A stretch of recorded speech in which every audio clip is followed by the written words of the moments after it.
Hello, my name is Justin Clute. I'm here today with... Oh, what a crowd. I got no respect at all. Hey, my mom took me to a dog show and I won, I tell you. Rodney Dangerfield. Someone that I feel like, and I say this all the time, what is his cultural footprint today to people that did not grow up with him? The Simpsons episode. 100% The Simpsons episode. I would say that until watching the movies that I watched this week, that was probably my longest time that I ever spent with Rodney Dangerfield. I had seen CADDY SHACK, did not remember it very well, and I didn't see any of the other films that he starred in, but he didn't really star in that many anyway. Well, Rodney gave me my start in showbiz, back in 96, like I'm playing the MGM Grand, and Rodney's there, he's playing Caesar's Palace, and so of course I want to see Rodney, and so I go up and visit him in his suite, we make dinner plans, I go see him there, and of course he opens the door and he's wearing the robe. The robe and nothing else. The robe is barely tied up, his dick and balls, they're hanging right out, and he says to me, "Oh, Will, I'm sorry, I forgot that we had this meeting. I got Ron Jeremy coming over and he's bringing a couple hookahs. I feel really bad about that." So I say, "Oh, that's okay." We chat for a little bit, and then Rodney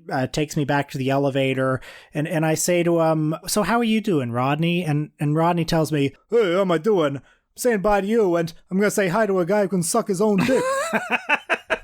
Classic Rodney Dangerfield. And I feel like we covered him at length. Good night, everybody. That's a story that Bob Saget tells on many opportunities, many podcasts over the years. I feel like every Rodney story from a celebrity has him in a bathrobe with nothing else on. I've heard that anecdote a lot. Yeah, it's fascinating, isn't it? And there's it adds to his appeal. There's something kind of abject about Rodney Dangerfield. Something dangerous, if you will. So I was surprised when you picked this topic because Rodney Dangerfield is a giant of comedy. I don't associate him first and foremost with film, although when you think about it, he was, for a time, a giant of comedy film, too. He had the number 6 highest grossing film of the year 1986 at the North American box office. Number 6! That is Back to School, which made more money that year than James Cameron's Aliens did. So for people that may not know who Rodney Dangerfield is and have only seen him on The Simpsons, he is a comedian who gets no respect. His structure of joke is he says he's a loser, says he has no respect, that he's ugly. Then there's a setup, and the punchline is basically somebody debasing him. Hey, I tell you, I get no respect. Last week, my wife told me that she was going to cut me down to twice a month. But I thought about it, and I figured, hey, that's not so bad. I know a couple guys that she cut out completely. I'll tell you.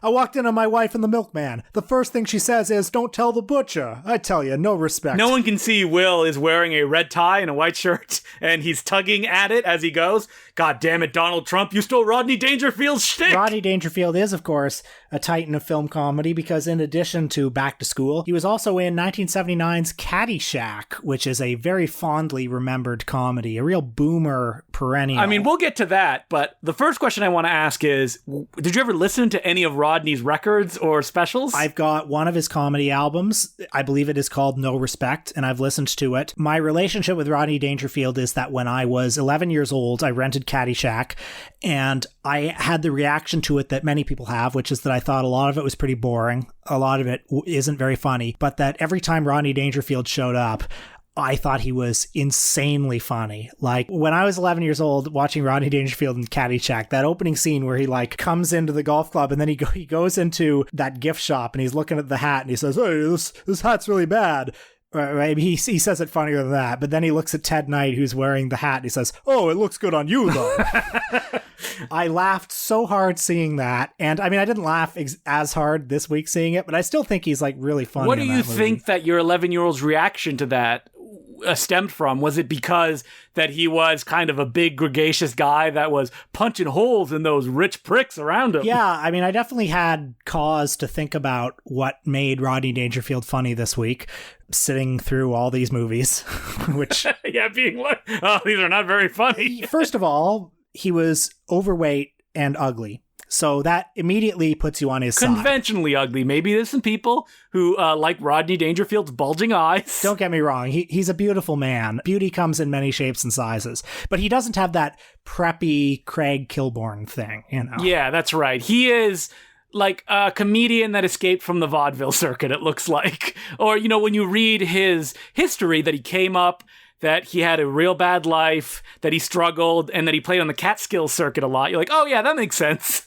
This is what I imagine when I think of Catskill comedian. Yeah, he seems like two different eras of comedy went into the transmogrification machine from The Fly and created one guy. It's like he's a vaudeville joke machine. Yeah, he's like Groucho Marx. Yeah, but also he's somebody who really channeled his pain into his art. And both of those things, like he is of that post-Lenny Bruce, like comedy as art, comedy as therapy school, but he's also like a master joke craftsman, rat-a-tat, Bob Hope, Jack Benny style. One of his friends said that early on when he was doing comedy for like a decade and couldn't get a foothold, he did so many different things, and one of them was a Lenny Bruce style kind of monologue rapping thing, which would of course reappear in the Rapping Ronnie album. Oh yeah, no respect. Rodney Dangerfield is also defined by the shtick, the brand that he created, the No Respect guy, his delivery of those jokes and sticking to it. He was never someone who tried to like spread his wings as far as what his comedy persona was. Once he got it down, he just continued to do it basically until his dying day. And that's what he was defined as, because he could do it so well, even though it's basically the same structured joke every time. Yeah, it's kind of like haiku, isn't it? But I mean, he was like a master, and it took him 30 years to get to the guy that we see. It took him that long to hone his craft and come to the persona that he came to, and just hone in on the kind of delivery and the kind of joke. I mean, like, listen to the guy's voice, right? It's very specific, and it feels like it was pre-built for those types of like, I can't do a Rodney Dangerfield voice. I did not watch Rover Dangerfield enough to be able to get it down. I'm glad you brought that up, because actually I saw Rover Dangerfield when I was a little kid. What is Rover Dangerfield, Will? This is really tough to explain to new generations, but Rodney Dangerfield was so iconic that in either the late 80s or early 90s, a feature film animated cartoon was made. He did the voice of the main dog, and it's a dog who has the personality of Rodney Dangerfield, who also looks like Rodney Dangerfield and even has his red tie. Yeah, I mean, that's how big Rodney Dangerfield was. The tagline of the film is "The dog who gets no respect." The premise is it's a city dog who goes to the farm, and the poster makes it look like a Jesus story, and like Rover, aka Roger, plays the Jesus figure. And if you watch the trailer for the film, it is not cheap either. Like, it's not like a cut-rate Hanna-Barbera job, which makes it that much more shocking.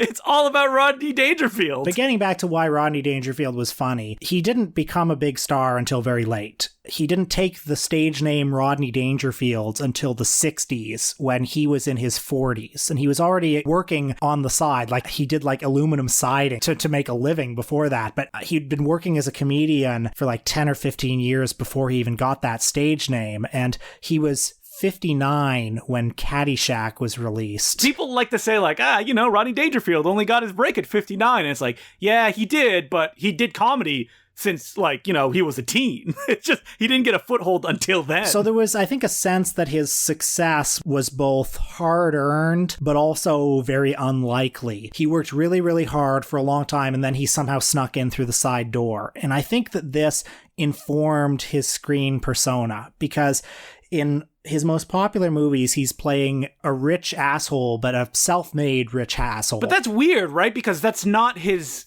stage persona. It's not the I don't get no respect guy. It's a rich guy instead, which is different than what he usually does, even though that he can structure essentially the same jokes. Like, Harold Ramis tells a story that Rodney pitched him the idea of back to school, that it would be like a loser guy who goes back to school with his son because he never got those opportunities. And it was Harold Ramis that told him, well, wouldn't it be fun if you were like rich instead? So then you could be the king and show everybody's what?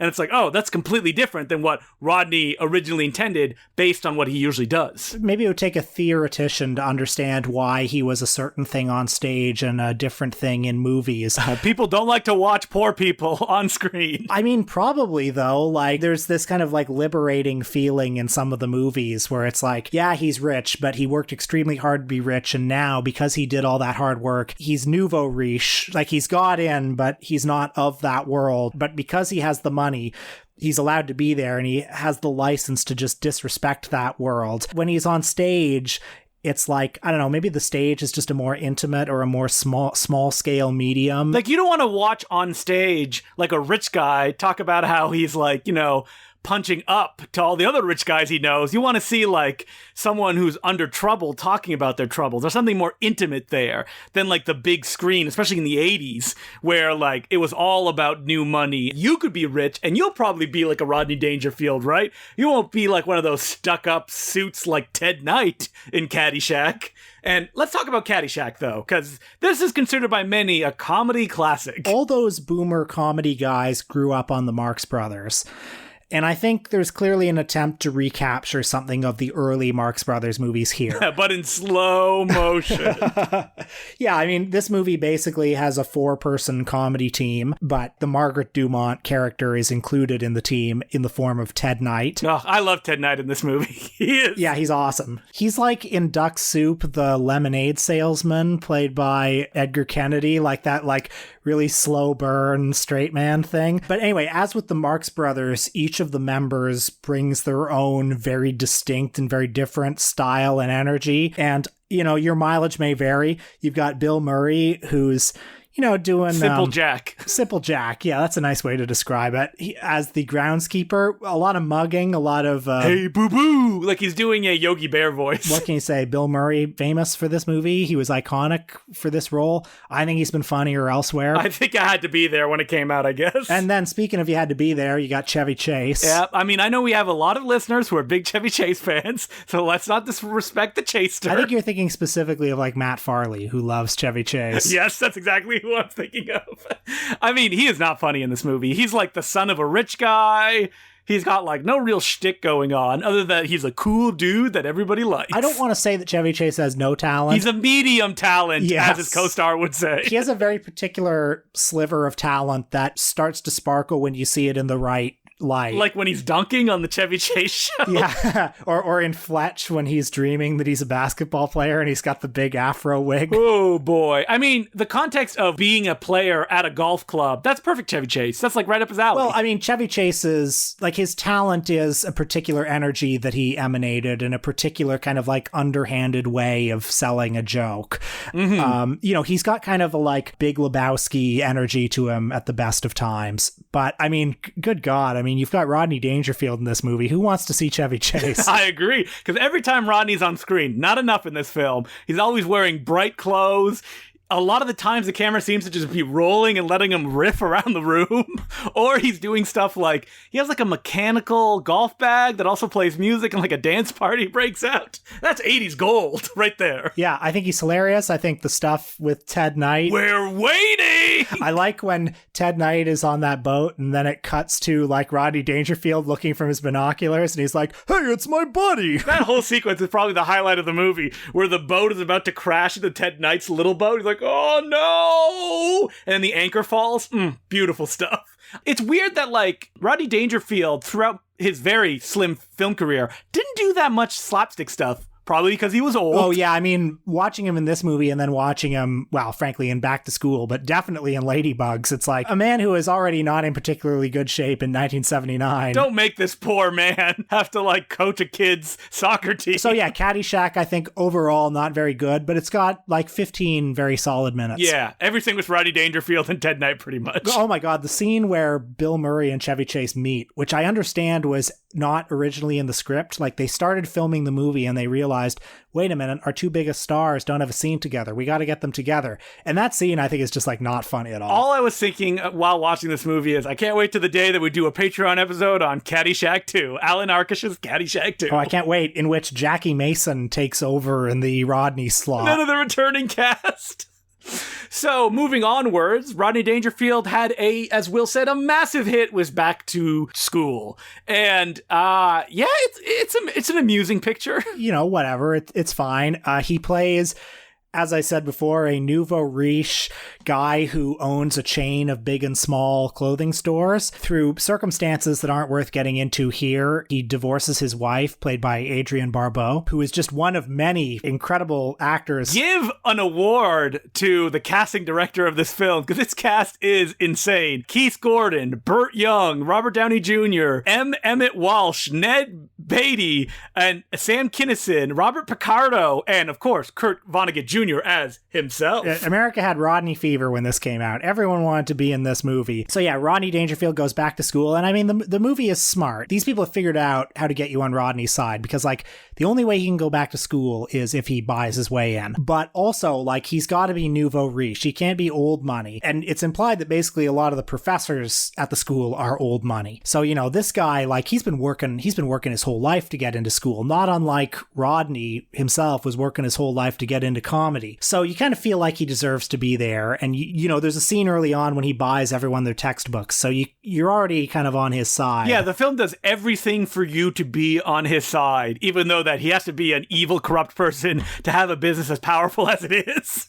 But within the context of this movie, you know, like the Three Stooges somehow being plumbers, how did they get this job or this equipment? You just accept it. And it's fun to see Rodney. You know, we've talked about that, like, the 80s may have been a time where there was the least jokes in a movie. And this is definitely a case of that. I think fondly on 80s comedies for some reason. Like, it's sort of like culturally conditioned into us that the 80s were this great decade. Yeah, because our parents told us that it was good. That's why it's culturally conditioned. And also, those same, like, parent age people have such a loud voice when it comes to places like the internet. I guess. I mean, a couple weeks ago, I was watching that new Belushi documentary that's on, I think HBO put it out, and I turned it off after a couple of minutes because it opens with that clip from Animal House, you know, the I'm a Zit scene. Yeah. I just watched that and I thought, I'm so fucking tired of seeing this joke. Get some new fucking jokes. He can't, Will. He's dead. I'm sorry. Well, yeah, but I'm talking about the boomers here. Oh, yeah, I agree. That I'm a Zit thing would not pass muster on TikTok today. I'm sorry. No, it wouldn't. I mean, just look at Hell's a Poppin'. Now, that's a jokey movie. Fuck, Hell's a Poppin', Duck Soup. You look at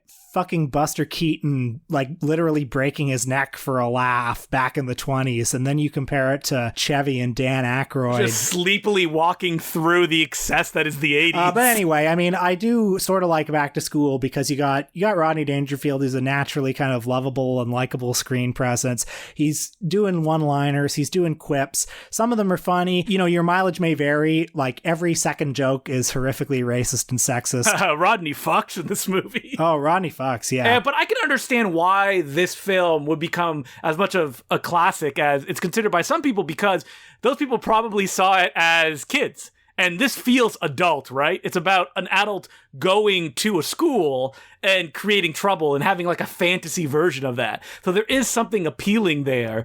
And, you know, any kid can see themselves in Rodney Dangerfield, this very different looking man doing a bunch of shtick and having a blast and just, you know, spending money like, you know, he didn't get it from like oil or something like that. Well, for kids, it's always fun to see like an adult who infiltrates the adult world but doesn't respect it, you know, an anarchist. Like, whether it's Groucho Marx, whether it's Jim Carrey as Ace Ventura. Now, I wonder why Rodney didn't have a follow-up to Back to School, because his next starring role was Ladybugs in 1992, which is a pretty big gap from 1986, the release of Back to School. Well, I saw an interview with Norm Macdonald where, like, Rodney Dangerfield was on SNL one time, and he said to Norm Macdonald, "Hey, remember, all this is bullshit. Stand-up is what really matters." So clearly stand-up was like his first love and his only love, and the movies were probably just a good way to make money. So that's how we come to Ladybugs, directed by Canada's own Sidney J. Furie. Ladybugs is a comedy in which... Hey, put some air quotes around that comedy signifier. Rodney's got a fiancé, she has a son, and she's only going to marry him if he gets the big promotion. But he doesn't get the big promotion. but he may get the big promotion if he coaches a little league soccer team or an all-girl like teenage soccer team. Sorry, I'm already fucking up this plot synopsis because I didn't take the assignment seriously. No, this movie's terrible. I'm not even going to connect these dots, but what ends up happening is that his fiance's son gets recruited to basically infiltrate the soccer team and pose as a girl. The son's got a wig, and shenanigans ensue. The son is in love with one of the young girls on the team, played by Eyes Wide Shut's Vanessa Shaw. Who does show up in this movie, very creepily running in slow motion. Oh my god. Yeah, she's like in a bikini running in slow motion, and I checked, she's 16 years old. I felt like not very good watching that scene, yeah. So, I mean, one of the problems here is like this is a family comedy. And nobody cares about what they're making. It's very tepid Rodney Dangerfield. It's very like PG rated Rodney Dangerfield. He's got no one to fight against. That's the good Rodney Dangerfield. Did the filmmakers learn nothing from Back to School and Caddyshack? Oh my god, there's an unbearable scene in this movie where Rodney is talking to like one of the girls on the team, and she's like, "Oh, I'm not pretty like the other girls on the team. I've got these glasses, I've got these braces." And Rodney has to get like all sensitive. He has to be like, "Hey, you're beautiful. You know, you're beautiful inside and out." You know, all that. And it's like, buddy, you spent like every movie you've ever done saying, "Hey, that woman's got a face like a horse," or you know, whatever. Like 50% of your comedy is about how women are ugly, and now you're trying to sell me on this scene where, hey, actually, he's like really sensitive and a good man. He's got a heart of gold, Will. It doesn't quite work. It doesn't quite work? No, it's awful. Yeah. Don't watch it if you're listening to this. But you would definitely recommend Sidney J. Furie and Rodney Dangerfield's follow-up, right? My Five Wives? Well, that movie I have seen. That was a direct-to-video film, and I mean, it's got an incredible cast. It's got Andrew Dice Clay, John Biner, Jerry Stiller, Molly Shannon, John Pinette, I think his name is, that hefty comedian. It involves Rodney Dangerfield like inheriting somebody's property in Utah as well as their wives, and there's a scene where Rodney wears a thong in it. Okay, so that's the highlight of the film. So I think the lesson that we learned here doing these Rodney films is that, you know, some comedians have a very big place in our hearts. Their presence and, oh boy, their filmography does not stack up. I'm trying to think if I came away with like a big takeaway from watching these movies. I did. Rodney Dangerfield had a much smaller film career than I ever thought he did. My takeaway is I went to a psychiatrist's office. The doctor said, "You're crazy." I said, "I want a second opinion." He said, "You're ugly." I get no respect. Hey! The audience is like jumping to their feet and cheering. They can't get enough of it. So, as per usual, you can send us letters at importantcinemaclubpodcast@gmail.com. Our first letter is from Kevin Barr, and it goes, "Hey, Important Cinema Club, no real question here, but you guys are some of the only people I know who might find this of interest. I was going through some old newspapers from my hometown of Charlotte, North Carolina, and stumbled upon this beautiful ad for a triple feature at the drive-in in 1970. Bloodthirsty Butchers, Torture Dungeon, Herschel Gordon Lewis's Something Weird. Man, imagine taking a girl on a first date and that being your choice of movies. Thanks for all the entertainment of the past weeks." You know what I love about that is there is not an entertaining movie on that bill. No. All three movies are like, there's terminology that they have at the drive-in called The Chaser. And The Chaser is the movie that's so bad you put it on last and hope that everybody leaves so you can go home early. And all three of those movies are Chasers. Those are movies to play in the background so people can like make out and not think that they're missing anything. Also, me and Will would kill to see those movies at a drive-in or movie theater. I would be so happy. Oh my God. If we could time travel and we're like, this is the price we would pay in 2021 to see these movies, like, it would give a heart attack to whoever's taking the ticket because they're like, this is trash. What are you doing? You got Herschel Gordon Lewis. You got two Andy Milligans. Oh, God. That's woo. On beautiful 35 millimeter film with the film probably like breaking in the projector. Even though it was just recently made, or maybe it had already traveled the country. All right. So thanks very much for that little triple bill. So we also have a letter from James Waters. The subject line is, "Please God, no more Kevin Smith." You know what? Fuck you. This is our podcast. We will talk about Kevin Smith whenever and wherever we want because the people love it, okay? Dear Justin and Will, after recent Kevin Smith's NFT talk on both the Important Cinema Club and Michael and Us. Wait, you did Kevin Smith's on Michael and Us? You know, every now and then on Michael and Us, you know, we'll say, do we want to have a thing at the end of this episode? Or we're like, we can't end it on like that down note. We have to have something like kind of funny and silly at the end. And then I'll think, okay, what's something like really stupid? That's where I come in. Let me get the fart machine out. around. Yeah. And then I'm like, oh yeah, Kevin Smith NFTs. And now I'm being held accountable for it. No, you're not, because the letter continues. I come to you with my own suggestion for future episode, and I also have a small Kevin Smith anecdote. I'm sorry for saying fuck you, by the way. This sounds like a very good person. My own Kevin Smith apostasy came around the time of Prince's death. I know exactly where this letter's going. I never could get into Smith's films, even as a pre-adolescent. All I remember is Chasing Amy was a scene featuring the worst depiction of Black Panther-esque militant that deserves its place in the Seven Circles of Hell, but listened to his live stage appearance on YouTube and vaguely associated him with adolescent heroes like Quentin Tarantino and Edgar Wright. Well, you may associate him with those two because there was a very funny clip where Kevin Smith forced them to watch Clerks 2. Not Edgar Wright. Robert Rodriguez. Yeah. And they were very uncomfortable when they had to give notes at the end. On the day of Prince's death, he posted a tribute wherein he talked on stage for 40 minutes about how horrible Prince was as a man and artist, also making fun of how short he was, and mentioning only the bat dance as his only worthy contribution to the world. So in light of my Kevin Smith cancellation project, I urge you to talk about Prince's cinematic output, an artist whose work could stand on its own without him needing to go on a countrywide speaking tours, being a petty shithead to keep his reputation afloat. Oh, and a Monty Hellman episode. I will now excuse myself as I bow my head in shame, digging up Mr. Smith to bury him yet again. Best wishes, James. I gotta say, Kevin Smith's story of doing a documentary on Prince is one of his funniest stand-up bits. I agree. That and the Superman story are probably like the two best things he's ever done. So if you haven't seen that, check it out, because it sounds like maybe you saw something else. Basically, for people who haven't seen it, I think it was on An Evening with Kevin Smith, right? Yeah, that's right. Which was Prince asked Kevin Smith to make a documentary about the release of a new Prince album. But it turns out to be kind of like a Jehovah's Witness recruitment film. Yes. And he said that people were coming out of like listening to the album and he'd be like, hey, can I ask you a few questions? And they were like, why is the guy from Mallrats here? What's going on? Which is actually funny because that's all Kevin Smith does now, doing like Q&As. And he's like, oh, I love so much your show. That's that. I mean, I do agree with the letter writer that Prince was a greater artist than Kevin Smith overall. But about his cinematic output? Oh, his cinematic output? I mean... Purple Rain and Under the Cherry Moon? Yeah, I mean, I haven't seen Under the Cherry Moon. I don't think a lot of people have. I'm curious about it, though. It looks kind of baffling and strange. I love that Under the Cherry Moon, correct me if I'm wrong, but it doesn't seem to have accumulated much of a cult following, even though it has like all the earmarks of something that would. I mean, Prince's film Graffiti Bridge, which he wrote, directed, and starred in, doesn't have much of a cult following either, does it? I don't think so. I mean, Purple Rain, Prince is one of those guys like Tom Cruise or like Bruce Lee, who is so kind of like intense and otherworldly that there's a very thin line between being really cool and being totally absurd. Let's say that, but he's a monstrous character in Purple Rain. He's terrible. I mean, when you watch that movie, you wince at a lot of times, but I mean, fuck,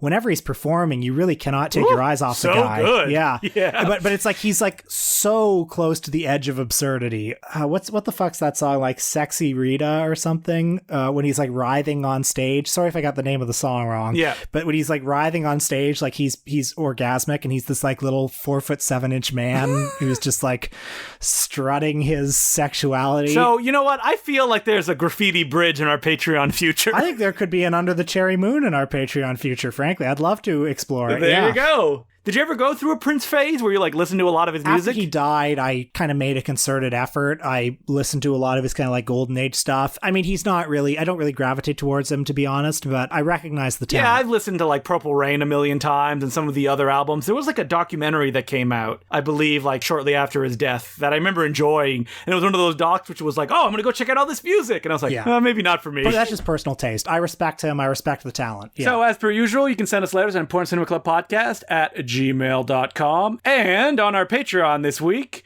we are talking about what we've been watching in the last little while. Okay, that sounds like a bad topic. That sounds like a weak pitch, but we watched movies from all four corners of the earth. We watched early Jackie Chan stuff. We watched Raul Ruiz. We watched Hong Kong hardcore pornography. So many strange and wonderful things that we saw this week.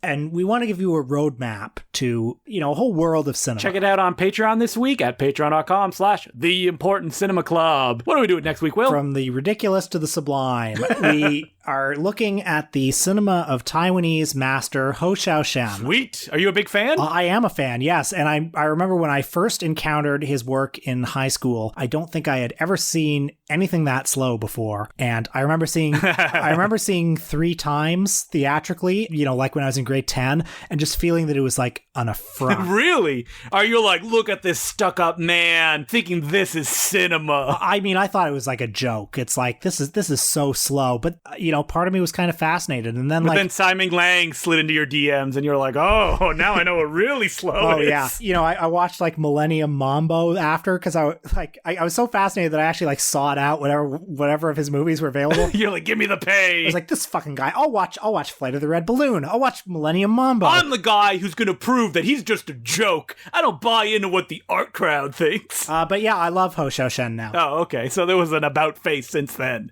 So that's what we're going to be talking about next week. And until then, my name's Dustin Glue. I'm Will Sloan. We interrupt this program to thank some of our new patron subscribers, who include Kathleen Quinn, Mark Britton, Hannah Hess, and Matt Cook. Thank you very much for becoming Patreon subscribers. We could not do it without you. And just a reminder that on June 5th at 11 a.m. Eastern Standard Time, I will be hosting a 24-hour summer movie mind melter online at Twitch TV/Important Cinema Club. This will be 24 hours of movies that I think represent the summer. They'll be fun, they'll be action-packed, there'll be stuff that you'll never have seen before, there'll be stuff that'll be just a blast to enjoy with a group. I love doing these marathons online, and I spend months sweating over the lineup that you can experience if you just tune in at 11 a.m. Eastern Standard Time on June 5th. For more information and some hints at what I'll be playing, check out my Twitter page at DeClouJ, DECLOUX, and the letter J. And we now return you to your regular scheduled programming. Two great tastes are now tasting great together because Amazon bought MGM. Oh, thank God. Finally, you know that James Bond movie's going to come out. I know you've been, you're like, I just wish it would come out so I could watch it. I'm sure Amazon's going to drop it in like a month or whatever to their streaming service. They'll probably just like stick with the release plan that they have now. God, I would be so happy if tomorrow it just popped up on Amazon Prime. I mean, I've been waiting for it for too long. I would like if some fucked up Amazon employee decided to leak it. I'd be so happy. Amazon buying MGM for $8 billion. Not good. Not good, mergers. Very not good. $9 billion. Like Jeff Bezos, like he spills that at a cocktail party. I mean, that is nothing to him. This man will buy everything at some point. And people are like, oh, but that means that we won't have to buy an MGM streaming service. That's good, right? Such are the meager rewards. On this blasted apocalyptic hellscape where Disney and Amazon fight it out. If there's one good thing to look forward to, is maybe it will completely collapse, because that happened recently with the giant Warner Brothers merger. Did you read about that? No, I didn't. Yeah, so AT&T bought Warner's, right? And they completely scuttled a whole bunch of stuff, like canceled movies, canceled shows, because they wanted to go in a different direction. And then they did a complete about face, and they're like, yeah, we don't really want Warner Brothers anymore. Warner Brothers is merging with the Discovery Channel now. That's fine. So they completely ditched everything that they had planned, because at the end of the day, most of the people in power are fairly incompetent and are only doing things for short-term goals. And it'll collapse right from under them as another anonymous businessman can take over the entire industry. Well, that's a very optimistic forecast. Something I'll tell you is I saw somebody point out online. I feel like I'm always saying that. I saw somebody say online, and I can never remember who it was. I heard from a friend of mine. You know what? I'm going to say that it was me. I'm going to say that I was the one who originated this insight, because nobody will contradict me. I said that apparently Amazon or MGM was a pretty easy company to rent 35mm prints from. So if you lived in a big city with an active repertory cinema community, you may very well see, like, I don't know, Jean-Luc Godard's King Lear on 35mm. Oh boy! And I'm not sure, like, will that continue to be the case? Probably not, right? I don't see why not. They don't have the same policy as someone like Disney has, which is from the top down of like, we want to limit everything. This is the thing, me and Will were talking about this before we started recording, is that companies like Netflix and Amazon want to be cool.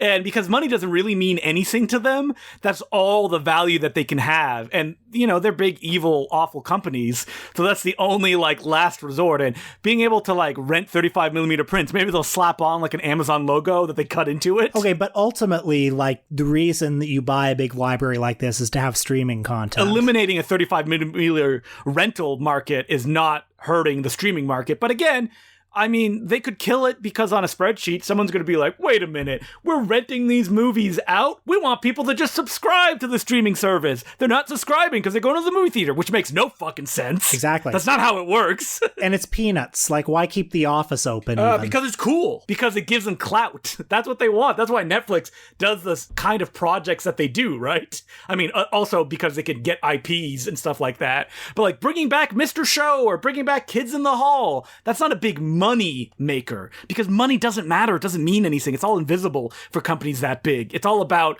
attention and seeming like you're doing something that, I don't know, it's cool that nobody else is doing. Anyway, I thought it was fun today reading, like, there were so many tweets of like stuff that MGM owns now, and also like so many of the tweets were wrong because these entertainment news sites don't actually know what MGM owns. Like, I saw IndieWire tweet that Amazon now owns all of Charlie Chaplin's movies because he made them for United Artists, but he didn't actually make them for United Artists. Like, he owned the copyrights of those films. So I mean, MGM is not even really a company for a long time, right? Like, it folded. Also, MGM sold every movie they made from before 1980 to Warner Brothers. So like a lot of what MGM owns is Canon Films and a lot of United Artists stuff, and I think Orion Pictures they bought. So like they have the whole Woody Allen filmography, for instance. Coming soon to Amazon.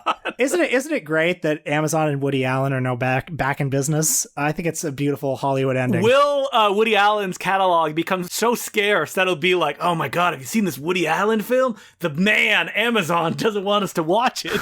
And, the Amazon police will come knocking down your door. It's like Fahrenheit 451, but instead it's like, I don't know, Woody Allen. How many movies has he made? Like 88 films or something like that? Well, yeah, currently the Woody Allen filmography is so scarce that you can only watch like 8 of his movies on HBO Max, which is the same streaming platform where you can watch the Allen versus Pharaoh miniseries. That's how rare his films are, how suppressed his films are. I mean, not for a while. You say that now, Will, but soon you'll have to be digging through like 35mm prints to be able to watch The Curse of the Jade Scorpion.